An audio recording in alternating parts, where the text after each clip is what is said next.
All right, everybody, welcome back. Sam's Army, the Premier League season preview episode. So, you know, we got a lot to talk about this week.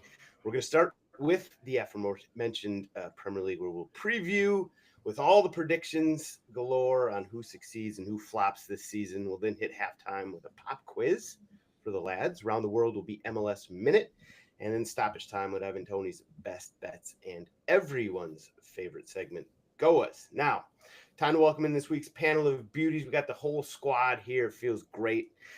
We got a party introductory question. So, same question for all you guys. We'll start with Mr. Tyler Terrens. When you think of the 24-25 Premier League season, what's the first thing that comes to mind? Liverpool champions. Easy peasy. Shouldn't have started there. That was a mistake on my part. Yep. You know, I'll get better. All right, Mitchell Goulet, aka Overtime Mitch. When you think of last season in the Premier League, what's the first thing you think of? The beginning of the end of Manchester City. Ooh. Nice. Ooh, okay. All right, it's a good little tease. Mikey Fowler. First thing you think of about last season's Premier League? We were one competent promoted team away from seeing Tottenham relegated. Mm.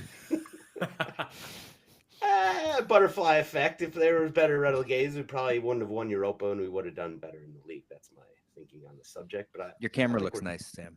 I was Right? just You going like to it? mention that. Yep. It looks Yeah, it does vivid. look nice. Yeah. you guys can get intimately familiar with every pore on my face. I assume. Based Well, on that's you ruined it. Yeah. Yeah, Move I on. usually do that. Last but never least, Tommy McCabe, aka Tommy McGunner, is here with us. We weren't sure we were going to get you, but you got done with your coaching and you are here. So the first thing you think of when you think the Premier League 2024-25 season? Second place. I knew you were gonna say that. Feels good. Feels real good. Well done. Okay, we will move on to the Premier League, where we are going to give a quick shout out to our Discord and our Patreon. So everybody, if you're just tuning in for the first time to Sam's Army, or if you've been here for a long time but you haven't yet subscribed to the Patreon, please do so right now. It gives you access to Tommy's tactical blogs. It gives you access to the extra bonus episodes that we put out here and there. And then, of course, maybe the biggest one, the biggest selling point is the Discord, which I have grown to love far faster than I was expecting. I didn't know anything about Discord, but we got like 100 people in there, and everybody's just chatting footy all day long. Great people, great vibes. Yeah, so if you want to support the pod, support the lads, and get involved with the Discord community, because that's really what it is, get involved with the Sam's Army Patreon right now, $3.99 a month. Anybody else? Tyler, you're good at these sales pitches. You got anything else that people need to know about the Patreon? You know something, Sam? You nailed it. I got no notes, and I love the fact that you started out the podcast with that. I've been waiting for like a year for you to deliver on that sort of professionalism, and here we are. So, mazel Shout out tov. the 12 fucking cord. Yeah. Shout out to the 12 court. minutes late to start the podcast and a year late on the promos, but you know, we get there. We get there eventually. Premier League time. 2024 or 2025 26 season. And by the way, if you're watching this on YouTube, you're seeing a lot of little pop-ups come up from the chat, which is where the Discord chat is going live right now, and it's popping off. All right, that's too much Discord. Reel it back. Well, listen, I'm giving people the YouTube. Anyway, all right, Premier League season. I'm glad we got a lot of chefs in the kitchen. This is how we always do it around here. So let's dive in from the top. You know, Mitch, I think you teased it already, and we don't want to start with Tyler because we know what his answer is going to be. Let's just start at the top. Dive right in, feet first, head first, whichever way. Give us your top four for the 2025-26 Premier League season in order.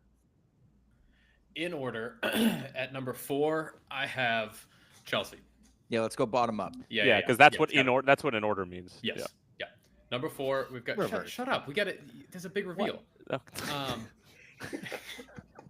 Number 4 is Chelsea. I like Chelsea as well. I'm with you, Mitch. Number 3 is City.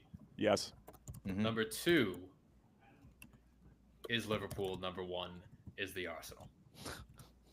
So that's the question, right? Is it's either City explodes, Liverpool holds, or Arsenal get the monkey off? That's Yes. really what you're asking. Yep. 4 from there gets fun, but I think Chelsea look clearly the fourth best. Yeah, Agreed. Barring some catastrophic string of injuries for Chelsea, they are the fourth best team in the league. City are not. United are not scratching that. Newcastle are not scratching that. It is who has themselves a year, and I know that sounds pretty rudimentary, but the idea that like Manchester City are just going to be the normal Manchester City dominant force that we've seen them the past decade, not true anymore. They have a great side, and I like what they've done in the offseason, but it's not their time anymore. A couple things to note. AFCON year. Yep. Salah is impacted. Couple City players. Tyler, does that factor into your doubt at all? 0. Frimpong will just end up playing on the right-hand side of the attack, and Connor Bradley will slide into right back. Next question.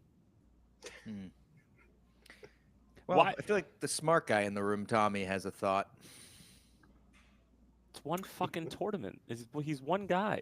Liverpool are about He's one guy. He technically is one guy. His production No, is right, that of 11. The best player in club history. He's just one guy.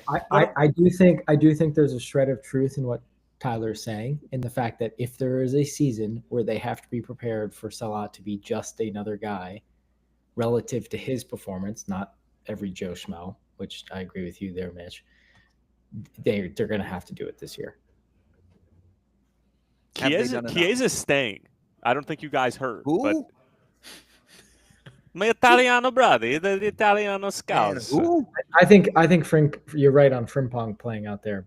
I don't think one or the other is the issue. It's when both of them are on the field. How do you get that going? You are going to have to beat Frimpong down and teach him how to defend, which is, honestly, it's pretty funny given the fact how much the entire football world slandered the good name of Alexander-Arnold for not defending for so many years, and then we bring in this young, energetic, lively Leverkusen boy who we're going to slide in a right back. Why is it different? I mean, it's different because they're profile player, but like at the same time, he's going to end up making the same sort of mistakes and like not being able to do the same sort of things. Alexander-Arnold was at least within was in your own half of the pitch. Frimpong will be permanently his average start position may be above Mo Salah. Well, yeah, his heat map with Leverkusen, he basically was like the third attack. He was next to Boniface for 90% of the game. So at least Trent sat. I think that's good for – this could be like a Ronaldo career arc for Salah, where he just becomes less of a winger, more of a striker, and he can save his legs a bit, and then Frimpong wide. But I think people are underselling the fact that Gravenberch covered a lot of that space last year anyways. It's just Trent was more of the passer of these instead of the receiver of these. So it just looks like a bigger distance, which, that could hurt now and then, but I think it'll also... And Frimpong can actually move. Like Trent, if he wanted to, couldn't defend the way that Frimpong potentially could if he ends up buying it. I think that this might be like pulling teeth, and it's going to take a little bit of time for Frimpong to actually get there. Anyway, I agree with what Mitch said, and Sam hasn't come to me specifically yet. Obviously, up until the Liverpool-Arsenal rankings, which I obviously will switch. I think it's second place yet again for Arsenal. I think that Mikel Arteta will get sacked at the end of this season. I will say that I think that there's going to be a ocean of a gap in between the 4 teams that we just named and everybody else. And I honestly think that there might be a significant gap in between Newcastle and the 3 teams that no, never mind. I'm thinking ahead. No. Chelsea's going to be. I actually think that Chelsea might end up being more of a title threat potentially at the end. I still think that Chelsea will finish below City, which I know doesn't make a ton of sense, but I think that City will make like a late run and Chelsea's going to start to fall off a little bit late when we already know they're both going to be top 4.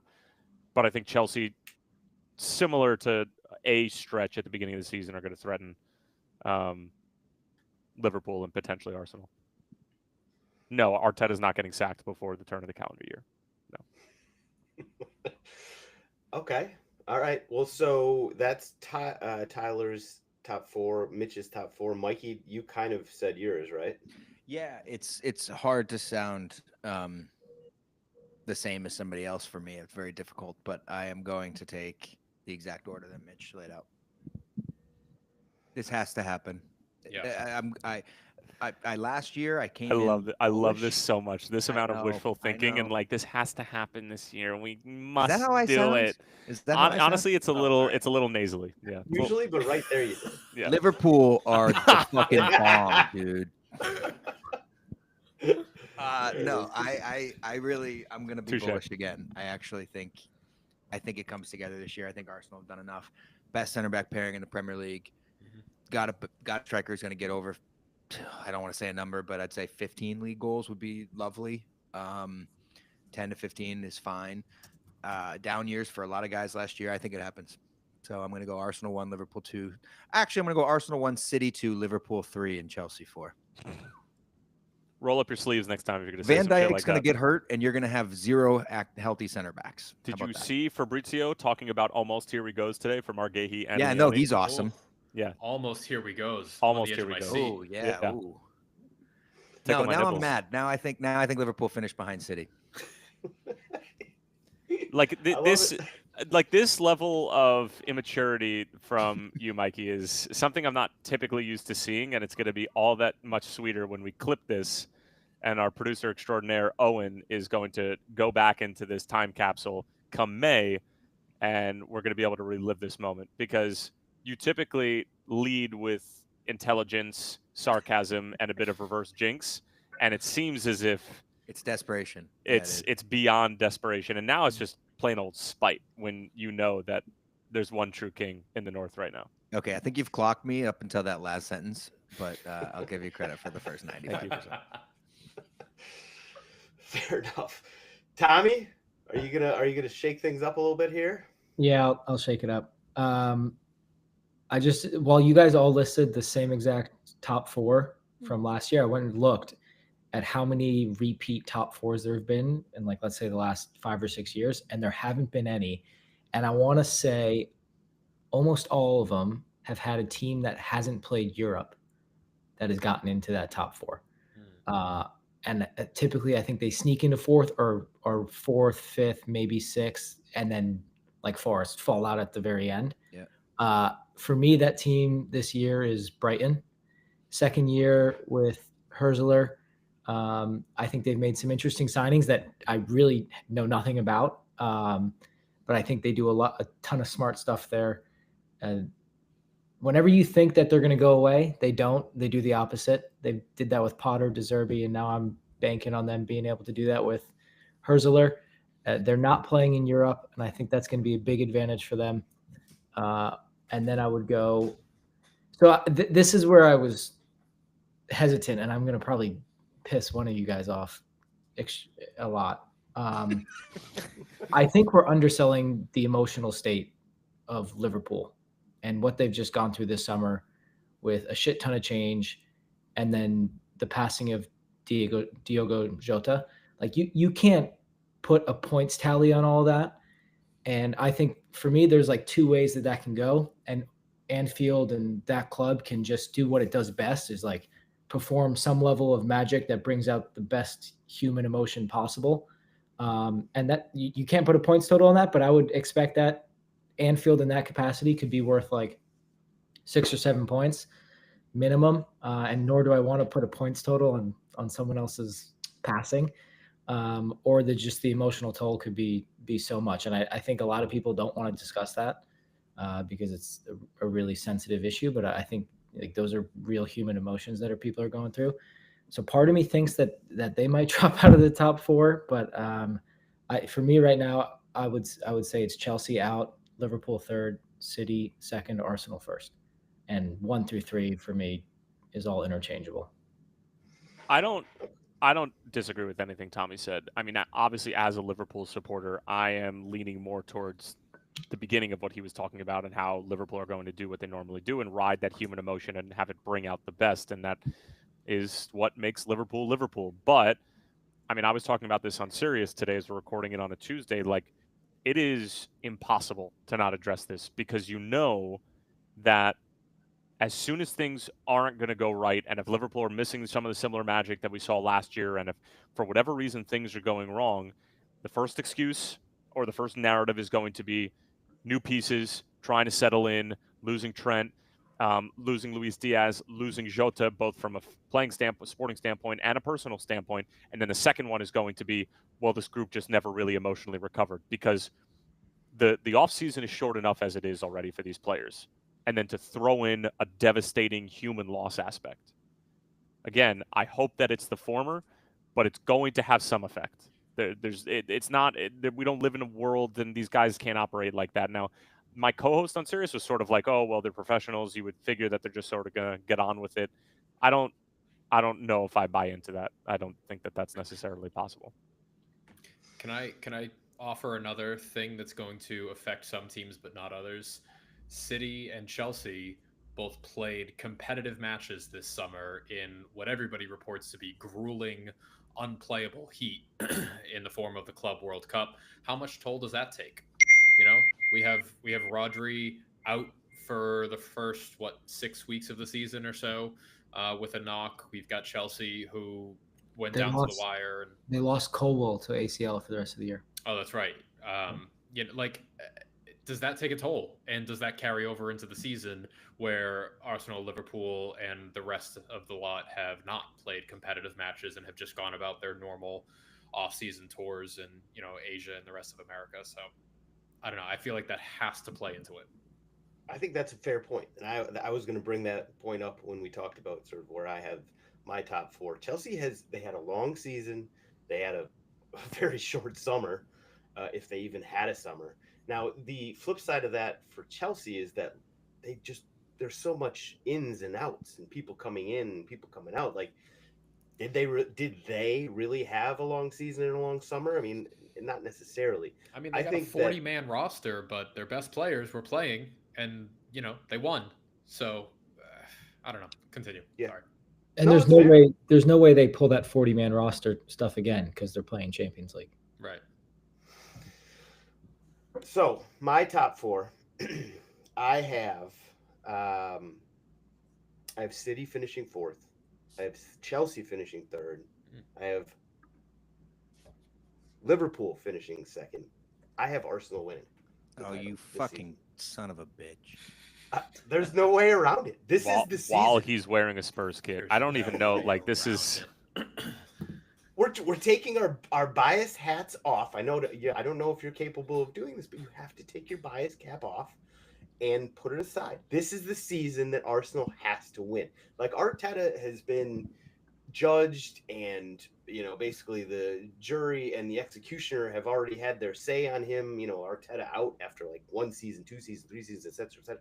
This is the season. He has a complete team. Like, you guys have sort of been second for several years with an incomplete team. You got all the pieces. You actually have depth.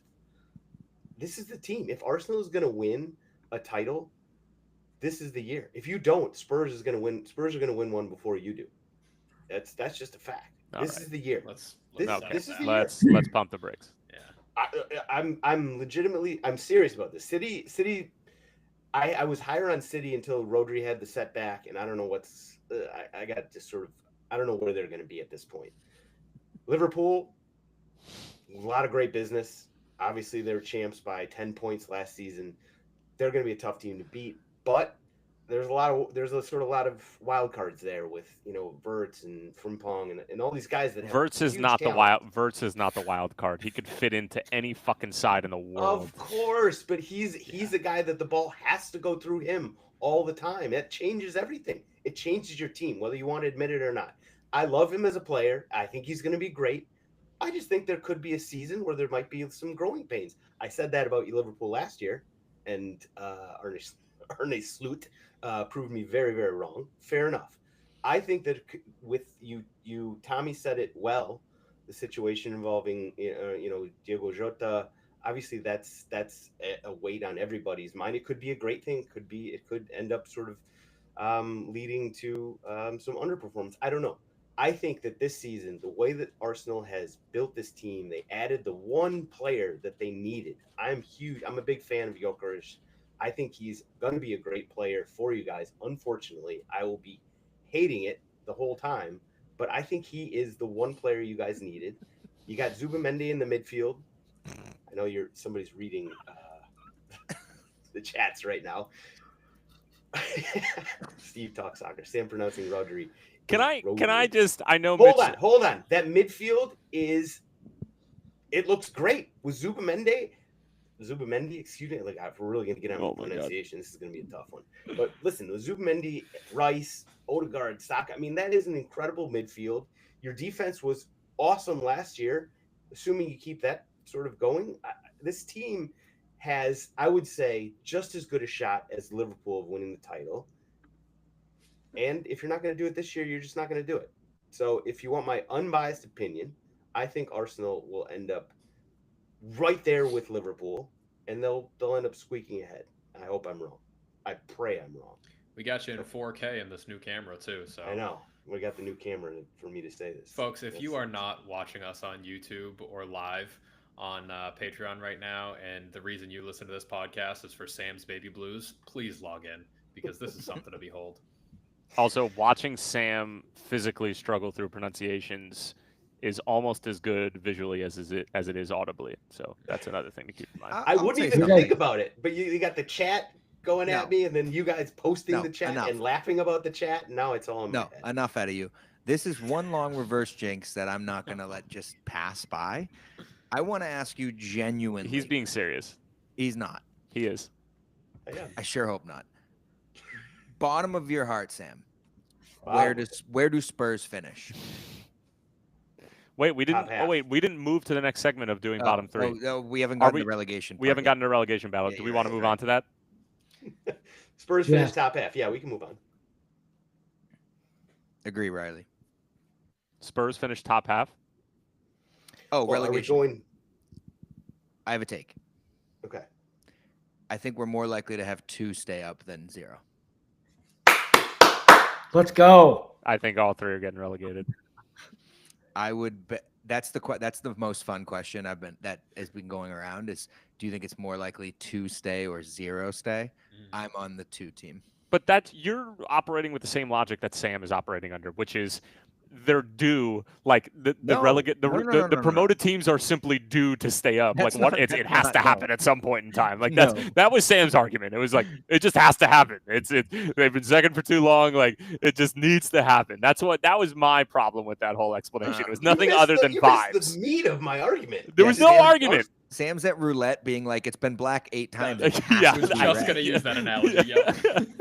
I'm a big believer in being due. There's no doubt about that. But first of all, that was not why I think Arsenal will end up lifting the title. By the way, I do hate that we just kind of breeze by the fact that Tommy was the only one who had somebody other than Chelsea, City, Liverpool in the top 4, and that was Brighton. So quickly, Tyler, Mitch, Mikey, if somebody is going to break into the top 4, who do you got, Mitch? Newcastle. Okay. Interesting. Obviously, everybody knows the issues that they're going through. The Alexander Isak situation is blowing up in everybody's face, including his own. When I look through those teams, I look Nottingham Forest, Newcastle, Manchester United, maybe, Aston Villa, Brighton. Those are the teams that, could jump in there. You could make an argument for Spurs. I'm not going to do it. But if you look at all those teams, it's like they all have issues. Like Nottingham Forest, if there's one that I feel they ain't cracking it. No, I know. But I actually think it's not going to happen. But if you're forcing me to name a team for naming a team's sake, it's United. I was going to say the same thing. No Europe, bringing in that level of quality, whether it's going to work or not, I have no fucking clue. But I think that, to Tommy's point of like no European team sneaking into the top 4 to make it sort of a variable from the year prior, I think United makes the most amount of sense. Yeah. I think that's where I was going to go as well. Good one. Okay, fair. Now and Amorim year 2, I think he did a lot of things that you like to see in a first year guy, where it's like cut the dead weight, don't put up with bullshit, pick your 14 guys, sell the rest. I think he's got a plan. Can I just point out that nobody seems to be talking about Manchester United's center back depth or center back talent to be thereof? Right? I mean, Lisandro Martinez isn't coming back until the January transfer window. Best case scenario. I mean, who the fuck are you rolling with at this point in time? What's a Lenny Euro? And ring. Hi, Johnny Evans' household. Who's calling? And not for nothing, they never even got the one piece that they needed, a la Arsenal, until they signed Gyökeres, which is a holding defensive midfielder, and to get some legs. Like they were linked to someone recently that was actually a good shout. I'm blanking on it. When it comes back to me, I'll bring it up. But it was a worthy shout. At the back? I'm excited to hear No, it. Tommy. holding mid. Yeah. Oh, shit. Baleba. Oh, gonna yeah. say- 90, oh, 90 I plus mean- 10, right? Yeah. That That would drastically alter my Brighton pick too. Yeah, true. That's fair. I mean, the other thing about this is that we're doing this on August 12th. The window's still open. People are going to be doing some deals. Manchester United is going to bring some players in. I mean, Tottenham better bring some guys in. Sam, does your feelings about Liverpool alter if they bring in Isak, Gahey, and Leone? The latter of the two of the three are all, both of those are about to happen. This window? Or next. I mean, that your summer window has already been, pretty mind-boggling. Oh, To boy. add those three? No, I can't. Net can't spend's see not it. crazy. I can't Yeah, see it. the Leone and Gahey spend is not out of this. That's going to end up being It's mostly probably Isak combined that I'm- 60. I don't think that We'll moves. Those two don't move the needle for me. I would argue that signing two center backs at this point in time might be more important than signing Isak. For injuries, let's say Van There's Dijk, no center back depth, zero right now. if they live up to what they've done the past couple of years, then yeah, you don't need them. But if you do need them, yes, you're right. I mean, it's Is Van Liverpool Dijk Football still- Club. You're expecting to play 60 games. Injuries are going to happen. Like I'm more concerned about center back depth right now than I am about signing Isak. We're going to score goals, and Arne Slot is saying we're better at creating chances this year than we were last year, but we're leaking more goals than we have. At least that's the opening sentiment. Gravenberch gets hurt, the whole thing crumbles. He didn't say no. Tyler did not say no. All right. I mean, listen, you can say that about a lot of teams. All right. Well, let's talk about you brought it up, Mikey. So make your case for two teams, newly promoted teams staying up rather than zero. Sunderland pulling a Forest and just deciding to empty the clip. And I think Leeds are at least the 15th best team in the Premier League this season. I'm glad you didn't say Burnley because I can see absolutely. I think Burnley no are going to get teens points, under 20. Yes. I can see no universe where Burnley stays up. I also got to admit I'm kind of biased with, Larry and TJ being involved with Leeds, and got friends that are big Sunderland fans, and I'm rooting for both of them to stay up. But I do think the Leeds they look like a Premier League team. Sunderland, they have done so much business. I can't even. Who knows how that's going to work out? But they've been spending like a team that is trying to stay up, and so I'm rooting for them. Tommy, do you have any thoughts on the noobs coming up and going right back down? I like Mikey's take. I've been wanting to say this one too. The reason for Sunderland for me is Xhaka is an ultimate floor raiser.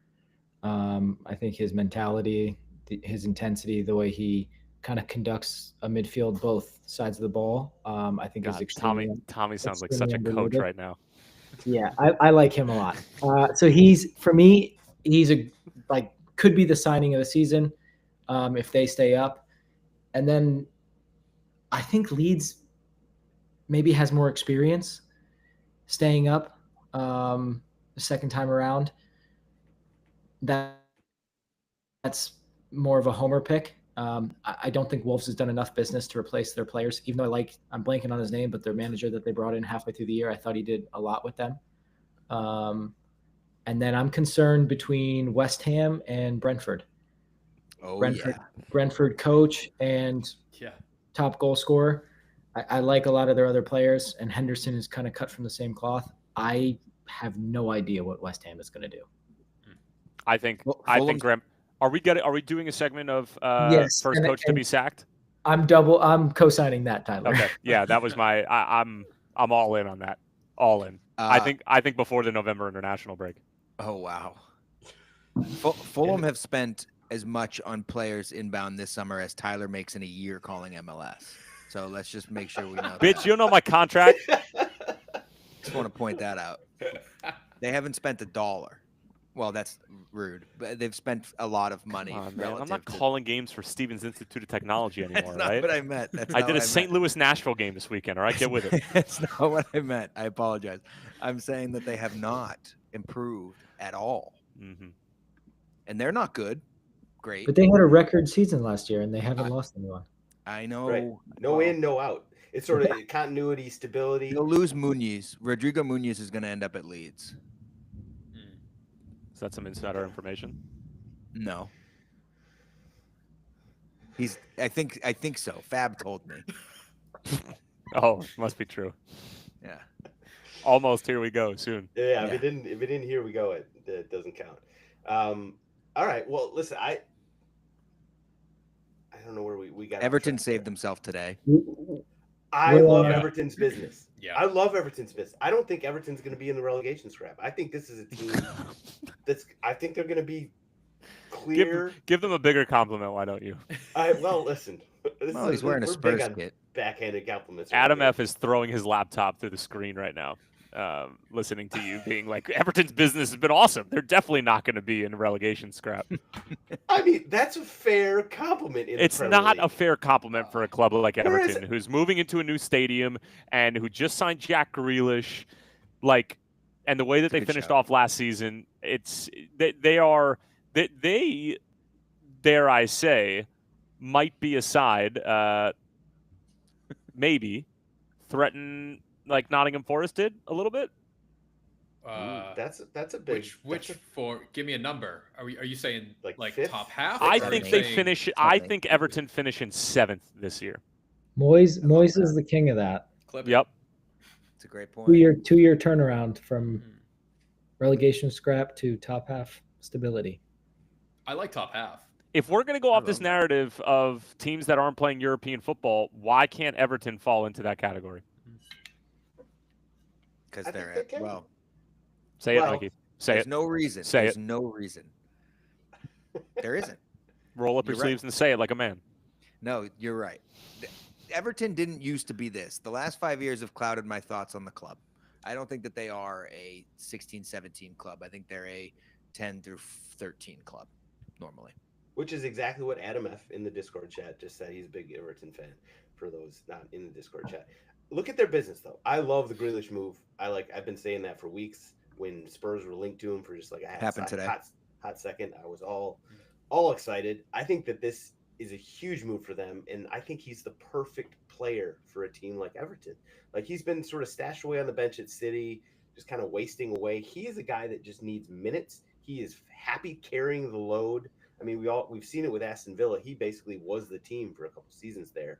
I think he can be that again for Everton. He's only 29 at this point. Like he has a lot of miles left. I think he's the perfect guy to sort of build that team around. The striker they got from Villarreal looks like Dearno Barry. Yeah, he's good. Yeah, he's like 6'5", A little raw. athletic as hell. Yeah, raw, but I mean he's only 20, I think, or something. Really Yeah. young. He's a Anyway, prophet. I think that Drewsbury Hall was a good move. This guy Charlie Alcaraz from I think Flamengo. Like I like their business. Njai is a baller. Like I like him a lot, and I like Beta. Like this is a good team. Are they deep? No, but like if they stay healthy, this is the type of team that can sort of surprise some people and throw some things together. Alcaraz is sick. Can Jack Grealish though go back to being that Batman? Like, can he rediscover that player that he was 5 years ago before he was kind of cast to the end of the bench at City? Like, I know it's probably like riding a bike for a winger like him, but still to go from being at Man City where demand was high around the whole team, but like individual demand on him, he wasn't shouldering much responsibility on that team, to now being the guy, now being the face of that team and kind of being, the reason they are going to succeed or fail this season. Can he rediscover that?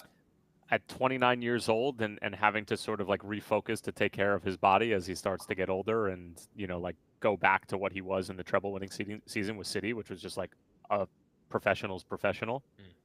It's going to, and whether he does that or not is going to end up setting the tone for Everton for the next however many years. Yeah. You were going to talk about finding recovery. I was going to say he just needs a good pub, and he'll be back. He needs the I didn't opposite. say what the He needs to recovery find his was. joy again. He I doesn't didn't need say- to be yeah. in the physio room. He needs to be in the back room. It's like slugging pints. Listen, we got a good question from the Discord chat. Riley Johnson. Everton, United, Spurs, what order are they finishing?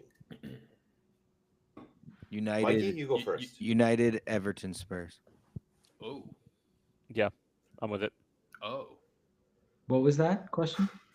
I think Spurs United, end up going on a Everton, mini Spurs. run in Champions League, like maybe to a round of 16, and they mistakenly pump resources and effort into that tournament, and the Premier League just unfortunately suffers. So kind of like a bastardized version of last season. Yeah. Yeah, it's tough for me to say anything at this point because with the business we've done at Tottenham, it's just like I would agree with United, Everton, Spurs right now. We just haven't done enough. I do think, like, I don't think it's really fair to sort of assume that we're like a 17th place team or 17th last season. We were much better than that. And yeah, we just sort of gave up on the domestic games down the stretch. We easily We could have can't finished. finish in 17th. You It just can't happen. It After can't just happen. saying that they haven't done anything to change the squad. You saying that you're better than that is like being like I'm We are smart, better but I than suck that. at taking We're a tests. European Yeah. champion, sirs. Respect Don't that. start. And Chelsea are world champions. Don't do this. Well, I mean, the Don't. Club World Cup was a fake. I cannot. Listen, Thomas Frank's great, and I like the business that Ange did last year with young players. Like, make no mistake about it. But your best piece of business this summer involved an MLS club. I mean, that's a piece of business. Yes. What the In fact, we got fuck? 26 million or whatever for Son, who was Honestly, not talked about enough. It's really How not. much that cost? Well, I don't even know if I want to call it wherewithal from the Spurs front office, but like the fact that they pulled off 26 million for a guy that clearly wasn't in their plans, like bravo. That's Yeah, it's great Took- business. took the him for best a of the fucking window. ride. great. That's a fair shit talking shout. Kudus was good business also, and I just hope we bring You're somebody. really else not in. gonna like him. Well, we'll see. We'll see. I'm just All being right, honest. Are we done with the Yeah, relegation? all right. I think we all agree. Yep. First coach to get fired, overachievers. First coach to get fired, Graham Potter. Agreed. Fark. Scott Parker. Oh. We have dissenting arguments. Sam, I don't Parker. feel strongly. I'm bad with managers losing jobs, managers in and out. I have a very tough time taking temperature of that. So, Yeah. what is that? Why? What? I am less plugged into the fan bases and the opinions of other clubs than I am my own club. Let me make it easy for you. Who sucked towards the end of last year and kept their job, and who do you think is going to continue to suck and will get fired? Ange. No. Scott Parker is a great shout. He's think too good looking to be the first one fired. I was gonna Dresses make too well. he's like a Cinnabon where it looks perfect but is really, really bad for you, and it doesn't ever live up to the expectations. So that's my Scott Parker take. I think he looks like a manager, sounds like a manager, walks like a manager, and his teams always suck. And I would make the argument that Thomas Frank is sort of like the Cinnabon that got warped a little bit while it was being toasted, but it's actually delicious. I love Thomas Frank. Yeah, no, so do I. But I'm saying like he's like almost good looking enough to be that like something went wrong in the you know what I mean? And Sure. because he's not that good looking, that's why he's not the Scotty Parker of. No, I'm coaches. not saying that's why. I'm giving you the ethos of what I think he looks like, and then also his coaching ability. I'm not saying he's better at his job because he's not good looking. That's not what I'm saying. That's crazy talk. Would never do something like that. Well, I co-signed Scott Parker as first one out. I think Burnley is just going to be an abomination this season. What about Golden Boot? I think the better question is player of the year. Mikey said, "Fuck this part of the Yeah, podcast. I'm why gonna is come that up a with my better own question? shit." Yeah. Because is I that think a it's better a question? runaway.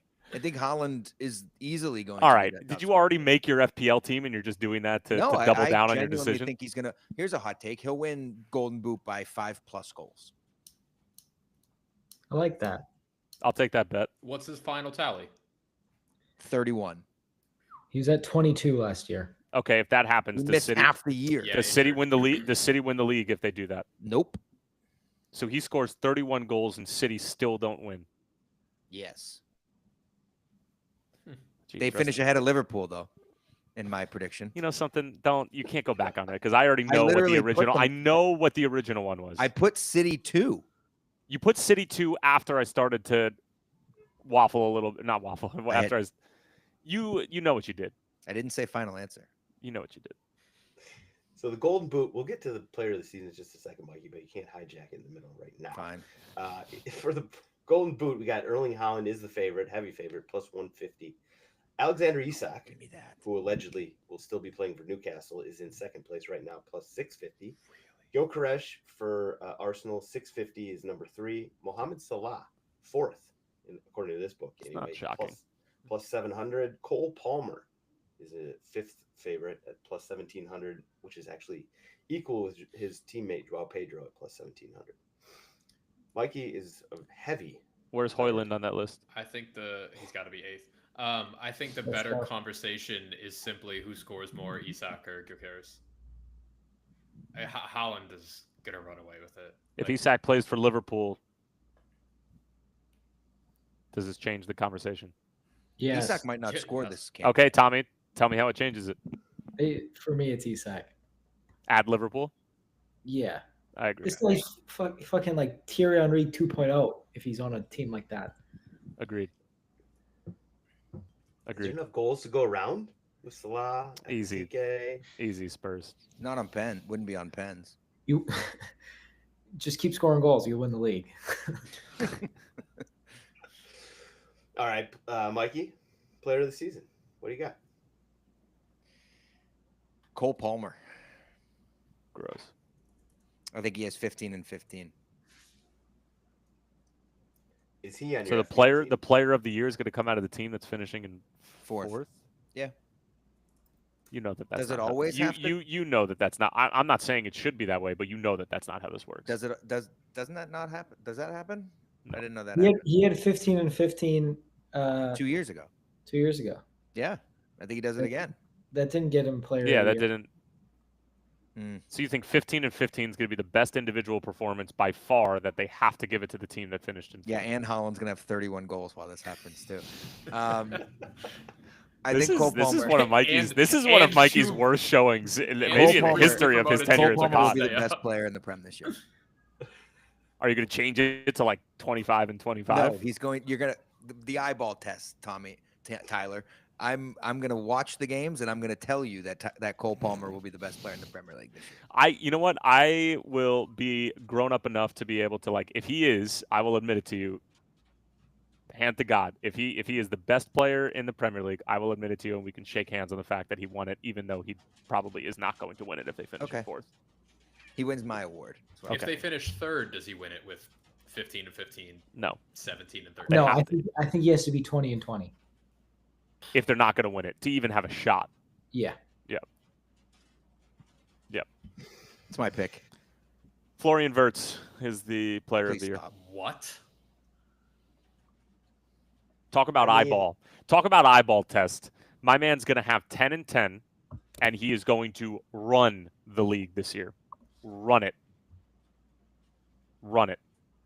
Liverpool will win. It's going to be scoring by committee. Okay? I'm saying in a world in which Isak isn't a part of Liverpool. Florian Wirtz will end up winning player of the year.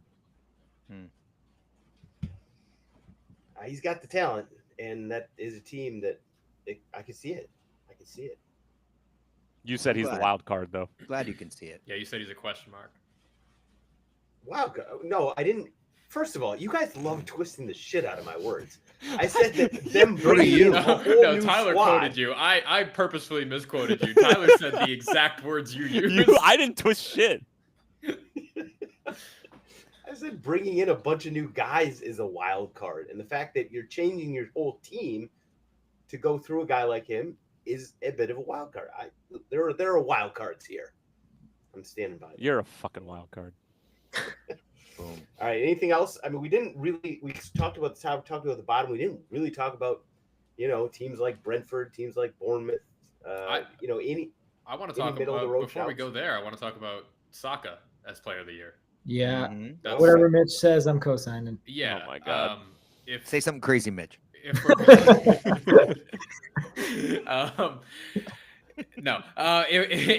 if we are saying that Arsenal are going to win the league, then our best player has to be the best player in the league. I think regardless of what his stats end up being, they're going to be good. I'm not going to go, putting numbers out there, but Riley said 20 and 20 in the chat. I feel like that's perfectly reasonable if he's going to have a PFA player of the year type of season. Tommy cosigns. Blind cosign. Mikey? I think he's a really great player. But you're not co-signing that. No, if they finish first, like I said, Haaland's gonna have 31 goals, and Arsenal's still gonna win the league. Then it's got to be Cole Palmer winning Player of the Year. Yeah, and 2 of the relegated teams are gonna stay up. Yep. Cool. All right. Keep it moving. Tyler. Yep. We'll move on. Anything else from the middle of the road of the Premier League, or No. move straight? That's why they're All right. middle of the road teams. Sorry, Brentford. Well, sorry. I have one question here. Oh, Jesus. Who flirts with relegation for longer, Brentford or Bournemouth? I was gonna say Brentford. Brentford. I think Brentford's in a tough spot right now. Very Okay. tough spot, especially if they lose Visa. Yeah. Wolves Which more they so are- than both of them. I think it's a Probably. wrap. I think it's a wrap if they lose it. Because not only did they lose, the guys you're thinking of with like Mbuemo and Visa maybe, but like they lost a bunch of guys that like experienced veterans like let's see, I had them all written down. I gotta go to my notes Christian here. Norgard. Yes, and Norgard, Mark Flecken, Ben Mee, Mikey's favorite player. Like those are guys. Not so much me at this point, but like Flecken and Norgard. Norgard was the captain of the team. Like Brentford is in a really tough spot. Also, they lost Thomas Frank and they promoted their, set piece coach. Which talk about wild cards. That's going to be the buzzword of this episode. I mean, that's about How dare you disparage Keith Andrews? we got Florian Wirtz at Liverpool as a big wild card, and we got the set piece coach at Brentford as a big wild card. I will say Brentford. Listen, they know. They do good business. They do smart things. So I love Tommy not letting the conversation go a single ounce further until he asked whether Bournemouth or Brentford were going to flirt with relegation. I didn't fucking know that Sam was going to give me a soliloquy about this. I just got one good answer. Everyone said Brentford. I was like, all right, let's move on. What is this, your first time on the pod? You don't like when you ask one question and you're going to get one simple answer? Clearly, it was one that got him triggered because he had notes about it. So Sam just wants any excuse to call somebody or someone a wild card. That's just that's what this episode is all about. Sam, how many notes do you take per episode? Like, do you have multiple notebooks? I'll save this for Mikey's Thursday corner. All right. Yeah, we'll get For Open Mikey. Open Mikey on Thursday. Get in the Thursdays Discord. with Get in Mikey. Open Mikey. Open. All right, move to halftime. Where before we get to the pop quiz, quick shout out to our people over at Kick It, the one-stop shop for soccer, tennis. Tyler, what do the people need to know? People need to know that we need to come up with a different name for this segment because it can't be halftime if we've already been recording for 48 and a half minutes. It's true. Mentally, for me, it doesn't do good things for me because I still think we have half of the podcast left, and I'm just going to start to tune out. So we need to come up with a different concussion sub. It's Yeah. okay. Stoppage time concussion sub. We're Okay, good. I don't remember, but that's fine. Kickit.net. Head over there. Basic soccer tennis set. Sam 25. It's almost the end of the summer, so if you haven't done it by now, you haven't been listening, or you're fast forwarding through this. Don't fucking do that. Sam 25 is the code. Kickit.net. Basic soccer tennis set. You're welcome. Boom, easy peasy, lemon squeezy. Now, pop quiz for this halftime. And by the way, it's called halftime because we don't usually do, the whole first segment being basically the whole pod, but we're doing it this time. Pop quiz. Shout out to JP in the Discord. Good shout by Adam F. Maybe we'll call it hydration break. Shout out to JP in the Discord who gave me the inspiration for this pop quiz. Give me the top 5 players combined goals and assists in Europe's top 5 leagues over the past 5 seasons. No, for fuck's sake. Gyökeres? Top five leagues. Oh, yeah. Holland is up there. Are we giving you Salah. numbers too? Salah, Holland. If you Holland is on there, I'm Salah is on there.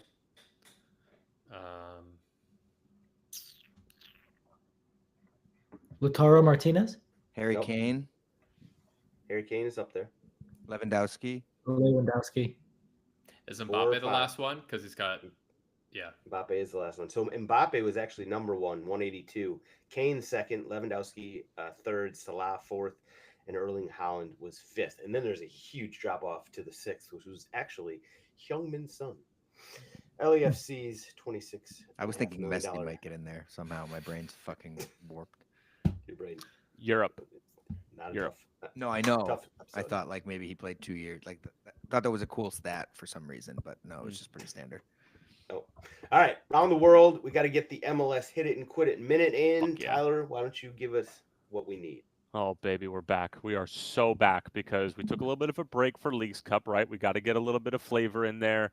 And you know what? It's a little bit different. We didn't shut down the league for a month. We shut it down for like 10 days, and that's fine. But we're going to resume MLS play this past Saturday, August 9th, match day 28. We've got about 9 games remaining this season. It is the business portion of the season, believe it or not. So let's start in Foxborough, Massachusetts, where lo and behold, the New England Revolution and our boy Alex Bono were able to win a game, albeit against the USL Championship side that goes by the name of DC United. 2-0 is the final score at Gillette. Meanwhile, on the banks of the Delaware River, Philadelphia draw Toronto FC. Bad-looking result for a side that claims to be a supporter shield contender and possible leader at the moment. They come away with 1 point. Meanwhile, CF Montreal and Atlanta United, a rematch of that wild card game from a year ago, and Atlanta are absolute dog shit. 1-1 is the final score. They cannot get out of their own way, and they got to hit the reset button in a big way. Meanwhile, in Bridgeview, Illinois, yes, you heard that correctly, not in downtown Chicago, at SeatGeek Stadium, because the Bears have a preseason game 5 days from when the Chicago Fire are playing, so that means they can't play at their home stadium, which is Soldier Field. So they play in Bridgeview, Illinois, which is where Heung-Sung Min ends up making his Major League Soccer debut, and it finishes by a score of 2-2. Denny Bouanga from the penalty spot in the final 10 minutes of that. Son helped create that penalty. Meanwhile, in the Midwest, in the gateway to the West in St. Louis, they somehow put on a ridiculous performance and beat Nashville, another one of the best sides in the Eastern Conference, by a score of 3-1. This is going to be a consistent theme. All the Eastern Conference Supporter Shield leaders dropped points. Meanwhile, in Austin, Texas, in a Copa Tejas match, Austin finishes 2-2 with the Houston Dynamo, but who really cares? And speaking of who cares, FC Dallas beat the Portland Timbers by a score of 2-0. And the Lucho Acosta experiment is officially over in Dallas. It lasted all of about 4 months. He is sold to Fluminense for about $4 million, and FC Dallas say goodbye to a number 10 that they were hoping was going to be their savior, and he just ends up being another chapter in a ridiculous story of Major League Soccer for Lucho. Also in the Midwest, Sporting Kansas City welcomes San Diego FC to Children's Mercy Park, and Anders Dreyer and company get it done again. The MLS Cup favorites at the moment are just red hot, and they are one of the most fun sides to watch in Major League Soccer. I absolutely adore this team. 2-0 is the final score. And then in Northern California, San Jose Earthquakes 2, Vancouver 1. Bruce Arena and company get a win against a very good Vancouver side that is about to welcome Thomas Mueller into their camp. All right, so let's head to Sunday, which there were 5 games. Yes, count them, 5 on Sunday. So let's start in Harrison, New Jersey, where Red Bulls beat RSL by a score of 2-1. In the Queen City, that is Cincinnati, where the King resides, that's me. Charlotte beat FC Cincinnati by a score of 1-0. Wilfred Zaha with the volley in the final 10 minutes after a bit of a dicey call. Tannenga gets sent off for a red card. It was a foul, but there was a foul before that wasn't called a foul. That was deemed to be advantage, but the MLS pool referee said it wasn't advantage. Controversy, to say the least. Charlotte come away with a 1-0 win in the Queen City Derby, and that is the second time they've beaten Pat Noonan and company this season. Meanwhile, at my home away from home, which is actually my home, Allianz Field, Colorado Rapids win it by a score of 2-1. Bad performance for Eric Ramsey and company. That's 2 poor performances in a row going back to Leagues Cup as well. Inter Miami, Orlando City, the Florida Derby, or as I like to call it, El No State Taxico. It finishes Orlando City 4, Inter Miami 1. It was 1-1 after about 9 minutes. A banger from Yannick Bright. Orlando City got on the board first. The banger from Bright was actually the equalizer, and then Orlando City run away with it. Messiless Inter Miami. Rodrigo De Paul could not fill the Argentinian's shoes as far as the number 10 role was concerned, and Orlando City just pumping Miami, not for the first time over the past 12 months. Meanwhile, LA Galaxy welcoming the Seattle Sounders into their home. It was a rematch of the Western Conference Final, and Seattle put them to bed in short order. Sounders get it done by a score of 4-0. Ridiculous performance from Brian Schmetzer's group, who has them firing on all cylinders at the moment. They're into the Leagues Cup quarterfinal. They had a perfect record in Leagues Cup, and they were the only team to do that in MLS or Liga MX, and they also find themselves within the top 5 in the Western Conference. And that would do it for match day 28 in MLS. Well done, sir. In and out. Feels good. Let's move on to stoppage time, excuse me. Where we got the hat back. Overtrained hat is back for Ivan Toney's best bets. Last week we went a tidy 4-1, not bad. That was without the hat. This week we got the hat, 5-0 incoming. So Overtrain, remember, anybody who hasn't been listening, it is one a day, Wednesday through Sunday. These games are all going over. Wednesday, we're starting with the Europa Conference League qualifying match between Başakşehir and Viking. Thursday, we're going to Europa qualifying, Legia Warsaw and AEK Larnaca. Friday, Danish Super League or Premier League, whatever it's called, Nordsjælland and Copenhagen. Saturday, Chicago Fire and St. Louis City. Chicago Fire is a Hall of Famer on the Overtrain this season. And Sunday, we're going to finish off in Iceland, where HK Kopavogs is hosting Grindavik. All right.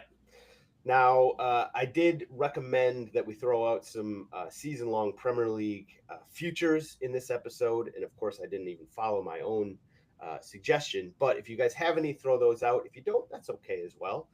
Mikey, why don't you start us with your best bet, unless the pen's already gone. I have a season-long future and a bet for tomorrow. My season-long future is a lock. You bet Holland Golden Boot plus 150. Honestly, put your entire life savings on it. But if you put Holland 150 and bet irresponsibly, please. If you take Holland to lead the league in goals and Arsenal to win the league, you get a nice little payout. So that's what I'm taking. Okay. Is that, do you have also a bet for tomorrow? Yeah, I have a great bet for tomorrow that's also guaranteed to hit. We're going to ladder tomorrow, Sam, against your beloved Spurs. Ousmane Dembele. Shots on target from outside the box. 1 is 1-1, 2 is 5-1, and 3 is 16-1. And I'll be putting money on all of them. Fair. Yeah. Not really looking forward to that game. Spurs are going to sit deep, and he's going to chuck. All right. Mitch, what do you got for us in Ivan Toney's best bet? Those picks sponsored by Benjamin Sesko. I completely forgot that game was tomorrow. That's going to be a bloodbath, huh? I did take your advice, and I looked into some season-long Premier League bets. I think I like Cole Palmer at plus 600 to lead the league in assists. He's the 4th favorite behind Saka, Salah, and Wirtz. I like him at plus 600. I actually took him last season at like plus 12 or plus 1300, and he started off hot, fell off short towards the end of the season, but with all the signings and depth that they have, he is the one staple in their team, and I like him to provide assists this season. All right, good shout. Tommy, what do you got for us? I got one for 20-plus goal scorer. There's been one that's not from your like big 4, big 6 teams in a lot of the past 5 or 6 seasons. Shout out Danny Ings. Yeah, you had like him, Ivan Toney, I think Embuemo. Did Chris Wood break 20? Chris Wood did. Patrick Bamford had 17. Ollie Watkins, maybe? Ollie Watkins was right around there. So I was between 2, but I'm just going to go with Mateta. My second choice was Jimenez, but I don't know about that one. Oh, I love Mateta 20 plus. That's a great shout. Mateta 20 plus is my shout. That's sexy. All right. Good shout. We didn't really talk about Palace at all, by the way. Well, what a weird time to be a Palace fan at the moment. You know, winning a trophy, a major trophy last season, just beating Liverpool in the Community Shield, and yet it feels like it's sort of overshadowed with all the shit going on with getting dropped from Europa to the Conference League. Anyway, Tyler, Ivan Toney's best bet. What do you got? All right, so back to regular scheduled Terrence Parlay bullshit. So we are going to take Liverpool money line, pair it with Florian Wirtz anytime goal or assist, pair that with a Villa Newcastle draw, and then to put the icing on the cake, Manchester United to win at home against Arsenal in the opener at Old Trafford on Sunday. All that happens, I will never be on here again. You won't need to because I'll just pay everyone off to the point where Sam can just go find new people to talk about this shit. So, yeah. That's what I got. Oh, all right, fair enough. You didn't You have a just number said for the like words plus United beat 18,000. Arsenal, and it like Fair hurt my enough. chest. What was Like, that, I can't- Mikey? I'm like so scared for it to be back now. Now that United away is to start the season is the worst opening fixture you could possibly ask for. Agreed. I think that they're just going to ride that wave of that decrepit building, and Mbomo's going to have a hat trick. It's like the worst time to play them. All right, go is time. Everybody, especially Mikey's favorite segment here. In fact, Mikey, in the hopes that maybe you haven't forgot your go first, you want to go first? Yeah, mine is Billy Mole. Wakefield AFC played at Southlead Stadium the other day against Wake. Wakey, it says. I don't know what that means. It could be Wakefield. It is Wakefield. And the match was delayed, and they announced on Twitter in a very official way, like, hey, our kickoff was delayed. And then it turns out a group chat got leaked where Billy Mole was arrested. The police came on the pitch and arrested him before kickoff. He was meant to start, and the kickoff got delayed because the police found him and arrested him when the lineups were announced. So, Billy Mole, whatever you did, I'm with you. Actually, that's rude. I can't say that, but I'm very happy that you were my goa this week. The other one was the BBC live chat. I don't know if anybody's going to pick that, but for the Arsenal game, when they went to the meaningless penalties, he started writing in the chat saying, Nani Madueke steps up and his penalty is saved. It's meaningless anyways, and was writing all this shit like Declan Rice slams his penalty to give the lead in a shootout that I cannot stress enough means nothing. And he just kept updating, and just one of those keep getting them checks type of performances at the office. So I'm very happy for him. Those are my two goals. Good shout. Good shouts. Multiple. Well done. All right, Mitch, go time. Who are those penalties for? Because they're not for the fans. The fans don't give a shit about them. They're meaningless. Whatever. I got two. I got a good one and a bad one. Good one is Tyrone Mings for happily beating the shit out of Mason Greenwood in a friendly. That was a fun one. Tyrone Mings is forever stamped in my book. And then the bad one, I'm actually not too informed about, but I'd like to learn more from the beautiful Discord. Tim Ford.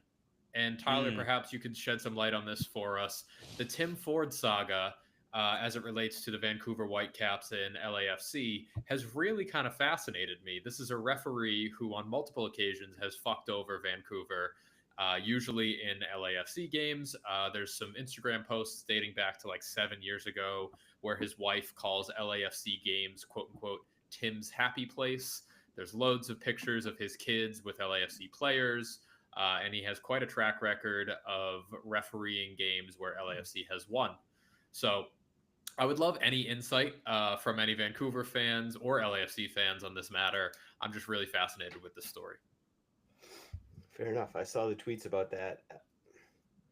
You know, I'm kind of the mind that a guy can be objective and do his job, and this shouldn't necessarily affect that, but it's certainly a bad look for his wife to be posting all that stuff. Okay, good shout. Tommy, go ahead. What do you got? I got two. First, for Tato Bros and Sam for coming to my game, snapping a pic, saying hi. It's always nice to meet people in the Discord in person. So big fan of that. They've come to 2 games. This one, the result was slightly better, so I said hi, and they were less inebriated, so it was a lot easier to say hi. I think dollar hot dogs and dollar beers got him at Hartford a bit. And then my second is 2 kit releases. So Tampa Bay Rowdies released a 50-year anniversary kit that did a photo shoot for it that's actually like really, really nice.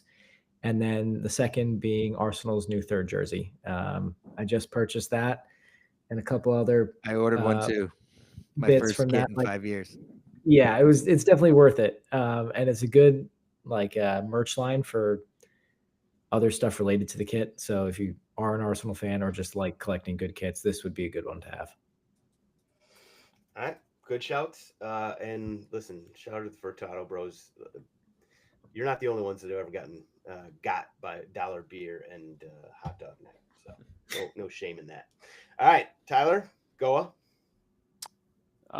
Referee by the name of Lorenzo Hernandez, who predominantly does USL Championship games and will sometimes get assigned to an MLS game, and I think I can just confidently say he should probably stay where he belongs in the second division. And that's no slight against the USL, but some guys are not cut out for the big leagues. And I'm not a St. Louis or Nashville fan. I just thought that there was a horrendous referee on the field. So shout out my boy Lorenzo.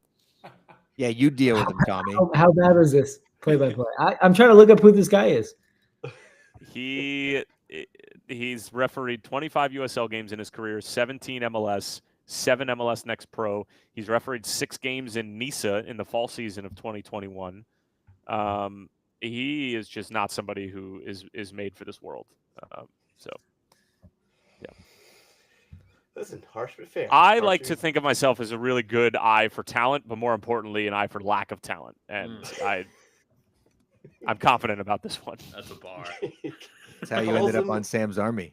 He calls him like he sees him. All right. Fair enough. I'll leave it there. All right, GOAWs. I'm going to give an honorable mention to Luke Young, who pulled off the unthinkable this week he got unveiled by Porto completely out of the blue. Nobody leaked it on Twitter. Nobody, there weren't any here we goes. Ornstein wasn't talking about it. He just popped up at Porto and boom, there he is. I love that. I don't know if it'll ever happen again. I don't know what they had to do to make that happen.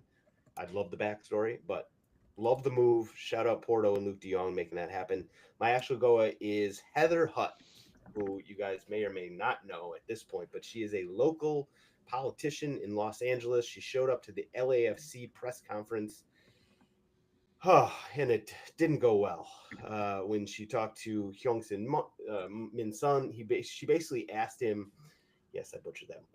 I do know how to That has been your son for the last 10 years. Listen, pronunciation has never been my strong suit. But back to Heather Hutt. She basically implied, a la the old school Bastian Schweinsteiger press release or press conference where, Chicago Fire, somebody asked him if he's going to win the World Cup with the Chicago Fire. We basically had that 2.0, just an embarrassing situation where a politician clearly didn't know what she was talking about, talked to Hyung-Min Son and asked him to win the World Cup for the U.S. in 2026. Just, it's terrible. It makes us all look bad. We really need to prep our politicians a little bit better than this. At least it wasn't a journalist. I'll give it slightly less painful, but yeah, just a terrible look all around. So shout out Heather Hutt and Heather Hutt's handlers. Let's do better. Let's be better. And we will be better next week. I promise my pronunciation couldn't be any worse. So might get better. Tommy, Tyler, Mikey, Mitch, thank you guys. Everybody in the Discord chat, love all of you. Everybody listening at home, we love you as well.